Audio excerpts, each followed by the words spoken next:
very happy po ako, lalo na po dun sa Spotify stream. Somehow, yung goal ko rin po talaga for Surreal is ma-appreciate siya ng tao. So, hindi lang po ng parang ng general public, ng casuals din po, na masama siya sa mga personal playlists nila, something na papakinggan nila pag gusto nila mag-relax or maging ma-up yung vibe nila kahit papano. Kaya nagulat po ako na, more than a month pa lang, magto 2 months pa lang, pero nag 3 million streams na agad siya. 2022 ko po ata siya nasulat. Pero last year, December ko lang po siya sinimulang ipaproduce kila Pablo po. Sa Rad Kids. Parang quiz to Yeah. Quiz nung college ganito. Game po. Unang, masungit o masungi?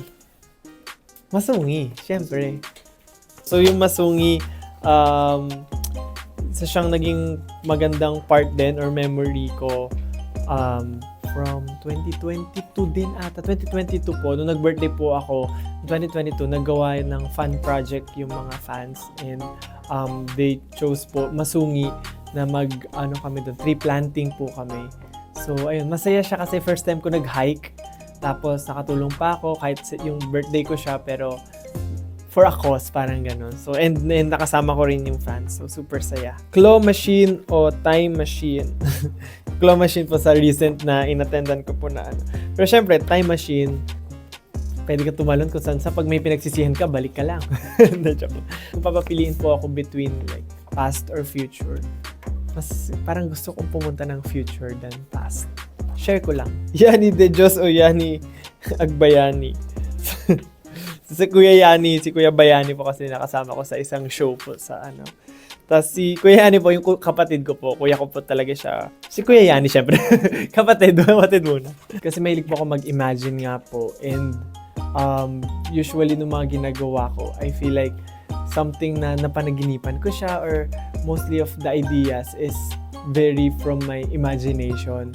So, yun po yung mga ginagawa ko, let's say, from the music videos namin na ginagawa, and even the Surreal music video, everything is from my imagination lang din. Tas, para mabuo ko siya, tsaka kumukuha ng mga inspiration online. And Sunday morning naman po is yung kinover ko po. Actually, kaka-release niya lang ng Sunday and morning. Pero nagawan ko na po siya ng video beforehand pa ng January pa po. Kasi dapat po-perform ko po yung Sunday morning sa Asia tour namin. Kaya lang po, na-move and na-cancel yung ibang shows. So sabi ko, sayang naman.